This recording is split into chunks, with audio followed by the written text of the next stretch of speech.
Happy Lord's Day, everyone! Welcome to our online worship celebration. Isa na naman pong pinagpalang araw ang ipinagkaloob sa atin ng Diyos. Sa muli, kami po ay nagagalak na makasama kayong sumamba sa ating Diyos sa araw na ito. Sabi po sa mga awit 18, talatang 1 hanggang 2. O Yahweh, ika'y aking minamahal, ikaw ang aking kalakasan. Si Yahweh ang aking tanggulan, aking tagapagligtas, Diyos at kanlungan, tagapag-ingat ko at aking sanggalan. Sa araw pong ito, wala tayong ibang gagawin kundi sumamba at magpuri sa ating Diyos. Let us come and worship God today. Tayo po'y umawit sa ating Diyos.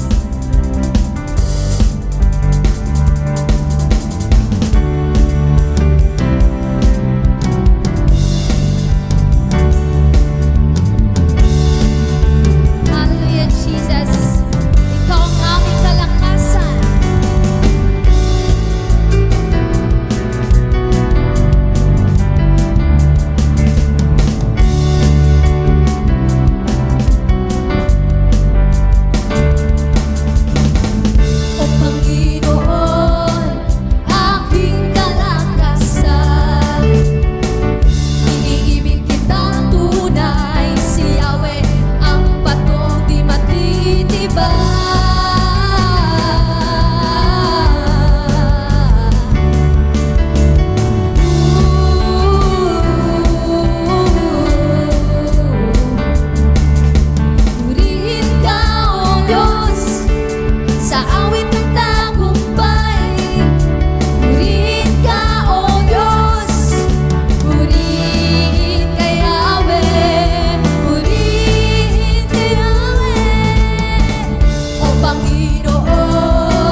ko sasama sa'yo.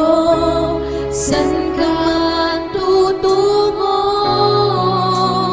ang buhay ko'y tanging ikaw lamang. At habang buhay paglilingkuran, sa bawat araw na harapin ko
Dumako naman po tayo sa ating communion.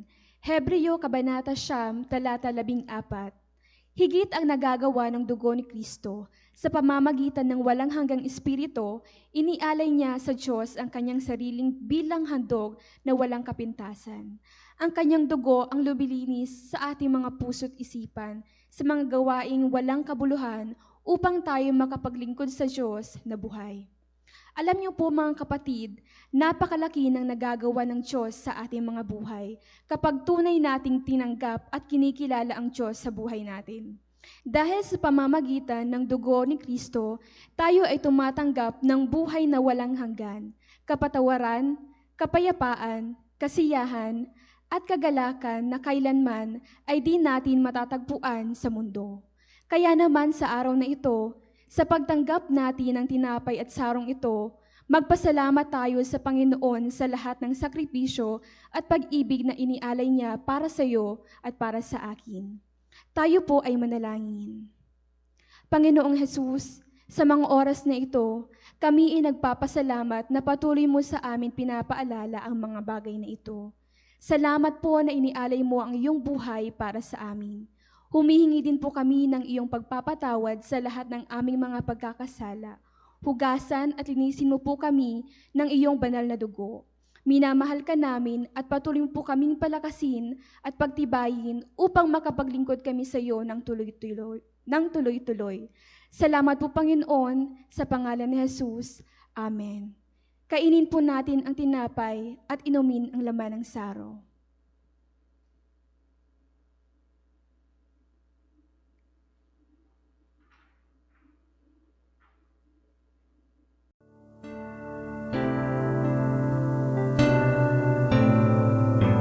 Sino ang Diyos na katulad mo? Tanging ikaw lang ang Panginoon. Walang katulad ang pag-ibig mo. Tanging ikaw ang buhay ko.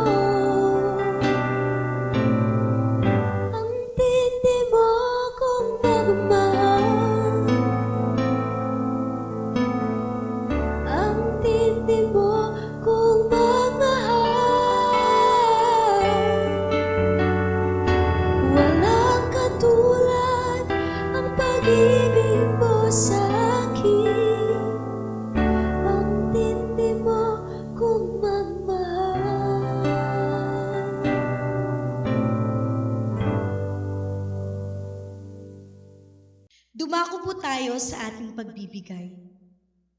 Ang Diyos na pinaniniwalaan natin ay ang Diyos na mapagbigay.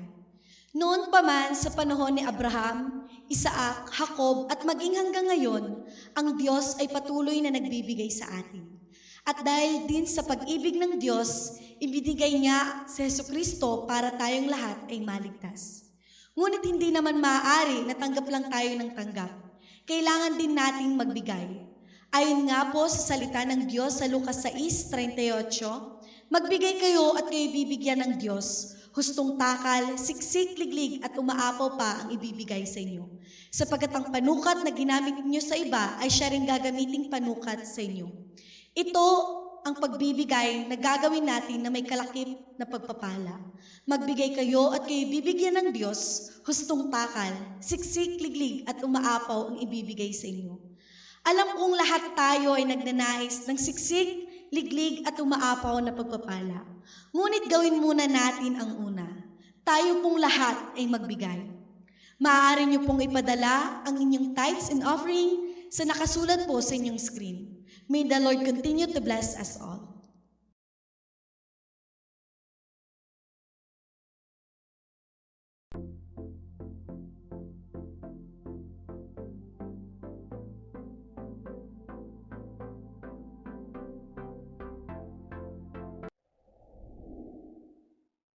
Happy Lord's Day po sa inyong lahat. Sana po kayo po ay patuloy na napagpapala ng ating gawain dito sa ating online worship celebration. Sabayan niyo po ako lagi tuwing linggo sa ating pagsamba, sa ating pagdakila, sa ating Panginoong Hesukristo. Let us continue to gather together in our online celebration and in our on-site celebration. Sabay-sabay nating itaas ang ating Panginoon sa sama-sama nating pagpupuri sa Kanyang pangalan. Let God give you rest. Ito po ang aking topic ngayong araw na ito. Let God give you rest. Life can be so tiring and life can be so exhausting. Ang buhay minsan ay masyadong nakakapagod, nakakapanlata, nakakahapo. Maraming pagkapagod ang buhay. Maaring ang pagkapagod na ito ay emosyonal, mental, physical o spiritual. Emotional pain, maraming mabibigat na dalahin, sakit ng kalooban, madaming iniisip, mga kapaguran sa buhay. Kung nakadarama ka ng kapaguran sa iyong buhay, pagkahapo sa iyong buhay, ang mensaheng ito ay para sa iyo. In Isaiah 40 verse 1, sabi ng Panginoon, Comfort my people, says your God. Aliwin ninyo ang aking bayan, aliwin ninyo sila. God wants you to have rest. Nais ng Panginoon makaranas tayo ng kapahingahan sa piling niya. Saan ba tayo dapat mamahinga? Where are we to rest from? Una, we need to rest from work and from toil. Tayo ay mamahinga sa mga pagtatrabaho at mga kandaugaga sa buhay. Kung ang buhay mo ay puro na lang trabaho, puro na lang kababanat ng buto, kahanap buhay, walang tigil sa kaiikot, para kang electric fan na laging naka number 3, o parang makinang laging umaandar. Kailangan nating mamahinga din, mga kapatid. We need to rest from work and from toil. In Genesis 3:17, sabi ng Bible, Cursed is the ground because of you. Through painful toil, you will eat of it all the days of your life. Kayo dito, kayo doon, walang tigil sa paghahanap buhay. Para kumain, para kumita. Kailangan magbanat ng buto, magkandaugaga sa katatrabaho, magpagod. Hindi matigil sa paghahanap ng wala. We need to rest from work. We need to rest from toil. Pangalawa, we need to rest from being idle. You know, the worst thing to do is to do nothing. Nakakapagod ang wala kang rin ginagawa at puro ka na lang pahinga. In 2 Thessalonians chapter 3, verse 6 to 8 and verse 10, sabi ni Apostol Pablo, mga kapatid, iniuutos namin sa inyo sa pangalan ng Panginoong Hesukristo, na layuan ninyo ang sino mang kapatid na tamad at ayaw sumunod sa mga itinuro namin sa inyo. Alam naman ninyo na dapat ninyong tularan ang aming ginawa. Hindi kami naging tamad nang kami kasama pa ninyo. Hindi kami nakikain kanino man ng walang bayad. Nagtrabaho kami araw-gabi upang hindi makabigat kanino man sa inyo. Nang kami kasama pa ninyo, ito ang itinuro namin sa inyo. Huwag ninyong pakainin ang sinumang ayaw magtrabaho. Layuan ang mga tamad, ang mga hindi produktibo ang buhay. We need to rest from being idle. Napakahirap din, wala kang ginagawa. Hilata ka lang ng hilata. Rest from being idle. Pangatlo, we need to rest from vexation, from distress and annoyance. Mga kaguluhan, mga ingay na nakaririndi sa iyong tenga, mga bangayan, hindi matigil-tigil na sumbatan, palitan ng hinanakit, sama ng loob at iba pa. Sabi ng Kawikaan 19:13, ang anak na hangal ay kasawi ang palad ng ama at tila ulang-walang tigil ang bibig ng madaldal na asawa.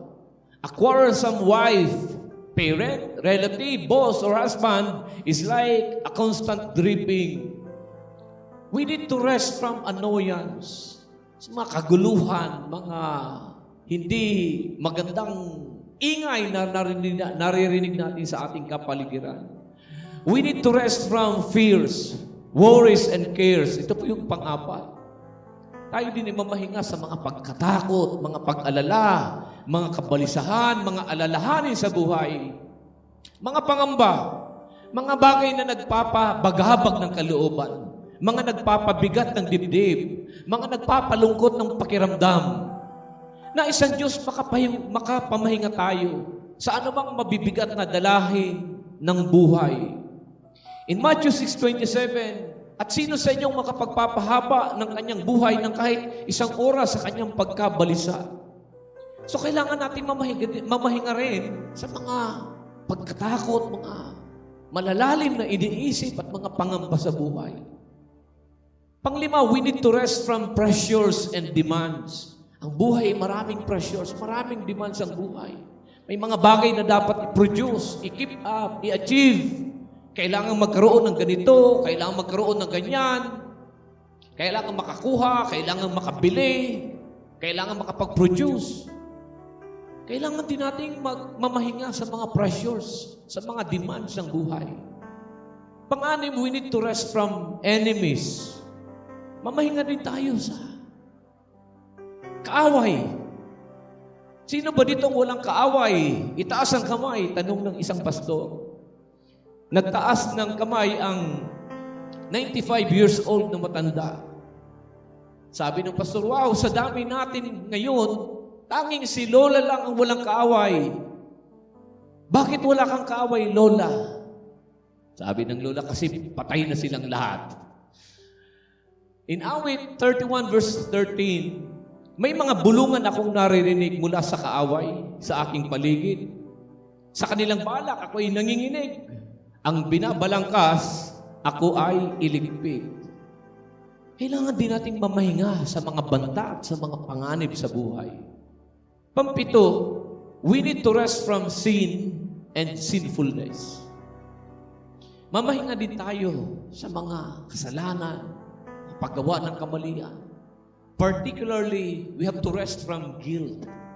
In Psalms 53 verse 3, sabi ng awit 53, talatang 3, ang pagsalangsang ko ay kinikilala, laging nasa isip at alaala. Yung hindi ka mapakali, kinokonsensya ka lagi, binabagabag ka lagi ng iyong nagawang kasalanan, ang tindi ng iyong guilt feeling. We need to rest from guilt. We need to rest from sin and sinfulness. Now, paano natin gagawin ito, kapatid? Paano gagawin ng Panginoon magkaroon tayo ng kapahingahan? How to let God give you rest? Balikan nga natin yung mga sinabi ko. Una, rest from work and toil. Ano gagawin natin? Observe the Sabbath. Observe rest. Technical rest. Hindi mabuti sa tao ang tuloy-tuloy na pagtatrabaho. Kung ang makina pinagpapahinga din para hindi mag-overheat, magpahinga ka din, kapatid. Mag-relax ka din. Mag-unwind ka din. Huwag yung puro trabaho, trabaho, trabaho. Observe Sabbath. Observe rest. Dapat meron kang rest day. Meron kang araw ng pamamahinga sa iyong buhay. Araw ng pagre-relax sa iyong sarili. Exodus 20 verse 8 to 11. Lagi mong tandaan at ilaan para sa akin ang araw ng pamamahinga. 6 na araw kang magtatrabaho at tapusin mo ang lahat ang dapat gawin. Subalit ang ikapitong araw ay para kay Yahweh na iyong Diyos. Ito ay araw ng pamamahinga. Sa araw na ito ay huwag magtatrabaho ang sino man sa inyo. Kayo, ang inyong mga anak, mga liping lalaki o babae, ang inyong mga alagang hayop, ni ang mga dayong nakikipamayan sa inyo. 6 na araw kong nilikha ang langit, ang lupa, ang mga dagat at ang lahat ng mga ito. Ngunit, namahinga ako sa ikapitong araw, kaya't ito'y aking pinagpala at inilaan para sa akin. Remember the Sabbath day by keeping it holy. 6 days you shall labor and do all your work. But the 7th day is a Sabbath day to the Lord your God. You shall not do any work. Kailangan din natin mamahinga. Hindi lahat ng oras, hindi lahat ng panahon, hindi lahat ng araw tayo nagtatrabaho. At huwag naman natin gawing extreme gaya ng mga Hudyo na kahit may tupang nahulog sa balon ay hindi sasagipin dahil Sabat.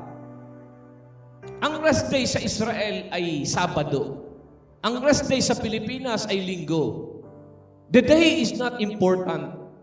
Ang importante may rest day ka na kay Lord mo ilalaan at hindi sa hanap buhay. Observe Sabbath. Meron kang rest day para sa iyong buhay, sa iyong pamilya, at ilaan mo sa Panginoon. Ang araw na yung mamahinga ka sa presence ng ating Panginoon. Pangalawa, rest from being idle. Anong gagawin natin to rest from being idle? You work when it is time to work. In Ecclesiastes chapter 3 verse 22, so I saw that there is nothing better for a man to enjoy his work because that is his lot. Work when it is time to work. And see to it that when you work, you enjoy it. Siguraduhin mo, pag nagtatrabaho ka, masaya ka sa ginagawa mo. Masaya ka at relax ka sa pagtatrabaho mo. Yung tipong nawawala ang stress mo habang ginagawa mo, ang pagdadrive mo, ang paglalaba mo, ang pagluluto mo, sikapin mong i-enjoy yung ginagawa mo. Ang iba kapag may ginagawa, hindi mo maipinta ang mukha. Masama ang loob, nakasimangot, nagrereklamo, at malungkot. Magtatrabaho ka din lang naman. Total hanap buhay mo din lang naman. Piliin mong maging masaya sa ginagawa mo. Piliin mong maging masaya. Tulungan mo ang sarili mo maging masaya habang may ginagawa. Kung yun ang gawain mo sa araw-araw na gawa ng Diyos sa buhay mo. Bakit di ka makinig ng music habang ikay naglalaba? Makinig ka ng music habang ikay nagtatrabaho. Hindi ka naman pwedeng manood ng TV habang nagdadrive. Pili mo na lang maging masaya, kapatid. Rest from vexation. Anong gagawin natin? Keep away from annoying people. Keep away from annoying people and situations. Lumayo ka sa mga nakakabana sa mga tao. May time na pahingahin mo ang iyong sarili sa ingay at gulo. May oras na kailangan mong dumistansya. Kung asawa mo, kausapin mo siya. Sabi mo sa kanya, please lang, ayoko munang makarinig ng ingay.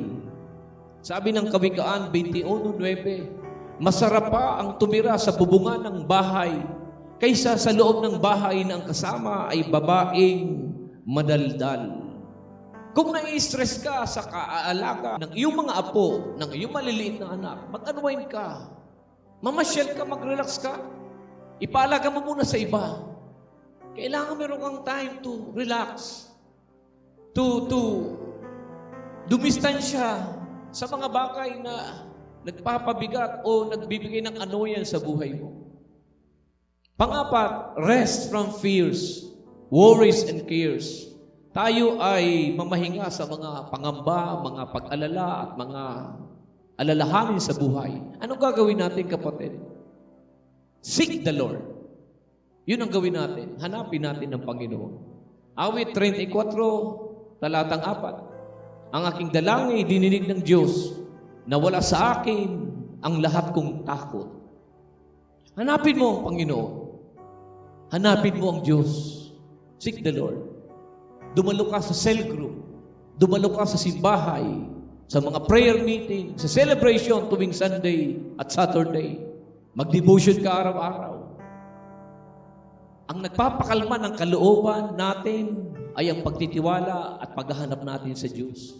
Kapag lumalapit tayo sa Kanya, lumalayo ang mga kabigatan, gumagaan ang pakiramdam. Lumapit tayo. Sambahin natin ang Panginoon. Umiyak tayo sa presensya ng ating Panginoon. Sabihin natin ang laman ng ating puso. Lahat ng ating pagkatakot at pangamba, idulog natin sa Kanya. Sa Mateo 6:25 hanggang 33, sabi ng Panginoon, kaya sinasabi ko sa inyo, huwag kayong mabalisa tungkol sa inyong kakainin at sa inyong iinumin upang kayo'y mabuhay. O kaya'y tungkol sa susuotin ng inyong katawan. Hindi ba't ang buhay ay higit na mahalaga kaysa pagkain at ang katawan kaysa damit? Masdan ninyong mga ibon, hindi sila nagtatanim ni umaaniman o kaya'y nagtitipon sa kamalig. Ngunit pinapakain sila ng inyong amang nasa langit. Hindi ba't higit kayong mahalaga kaysa mga ibon? Sino sa inyo ang makapagpapahaba ng kanyang buhay ng kahit isang oras sa pamamagitan ng kanyang pagkabalisa. At bakit kayo nababalisa tungkol sa pananamit? Isipin ninyo kung paano tumutubo ang mga bulaklak sa parang. Hindi sila nagtatrabaho ni gumagawa ng damit. Ngunit sinasabi ko sa inyo, kahit si Solomon na napakayaman ay hindi nakapagdamit ng singganda ng isa sa mga bulaklak na ito.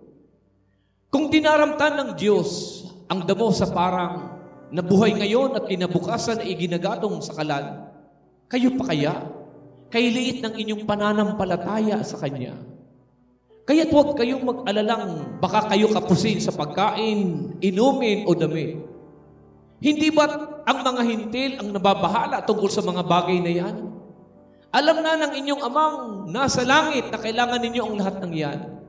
Ngunit higit sa lahat ay pagsikapan ninyo na kayo'y pagharian ng Diyos at mamuhay ng ayon sa Kanyang kalooban at ibibigay niya sa inyo ang lahat ng inyong pangangailangan. Hanapin mo ang Panginoong Diyos. Sa pagdulog mo sa presensya ng Panginoon, napapawi ang anumang takot, napapawi ang anumang pangamba, napapawi ang anumang kabigatan at kagulumihanan ng buhay. Hanapin mo ang Diyos. Panglima, rest from pressures and demands. Ano gagawin natin to rest from pressures and demands? Live by God's standard. Do not measure success by the standard of the world. Huwag mong sukatin ng tagumpay, ang success, sa standard ng sanlibutan. Mapoprostrate ka lang. Halimbawa, kung ano meron ng kapitbahay mo, dapat meron ka din. Mali yun. Kung ano meron siya, dapat meron ka din at higit pa. Huwag kang mamumuhay sa inggit. Do your best and leave to God all the rest. In Romans 12 verse 2, huwag kayong makikiayon sa takbo ng mundong ito. Mag-iba kayo sa pamamagitan ng pagbabago ng inyong pag-iisip upang maunawaan ninyo ang kalooban ng Diyos, kung anong mabuti, kalugod-lugod at ganap na kalooban niya. Kailangan natin hanapin ang Panginoon. Pang-anim, rest from your enemies. Ask God to keep you safe and deliver you. Ask God to keep you safe and deliver you. In 2 Samuel 7 verse 11, I will also give you rest from all your enemies. Nangakong Panginoon, I will give you rest from all your enemies. Bibigyan kita ng kapahingahan mula sa iyong mga kaaway. Bibigyan kita ng kapahingahan sa iyong mga kaaway. In Psalms 31 verse 15, my times are in your hands. Deliver me from enemies. In Psalms 31 verse 15, sabi ng Biblia, my times are in your hands. Deliver me from my enemies and from those who pursue me. Kapatid, kung may mga bantaman sa iyong buhay, kung meron ka mga kaaway, ipagkatiwala mo ito lahat sa ating Panginoong Diyos. Pagkatiwala sa kamay ng Diyos. Sabi ng Biblia, vengeance is mine. I will repay. Ako ang maghihiganti, akong gaganti, sabi ng Panginoon. Hanggat maaari, live peaceably with all men. Mamuhay kang mapayapa sa lahat ng tao. Mamuhay kang mapayapa sa lahat ng mga tao. Huwag kang takaw-away. Huwag kang takaw-gulo. Kapatid, magpadami ka ng kaibigan. Magbawas ka ng kaaway. Pampito, we need to rest from sin. We need to rest from guilt. Anong ating gagawin? Repent and confess. Tayo magbalik loob sa Panginoong Diyos at magsisi. Sa aklat ng awit 32:5, ako'y lumapit sa iyong harapan at salay inamin.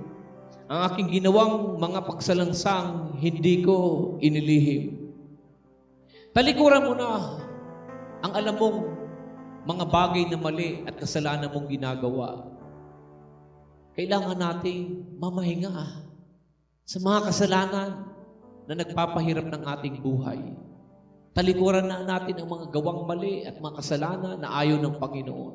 Ito'y magpapahirap, magpapalubog sa ating mga kalooban.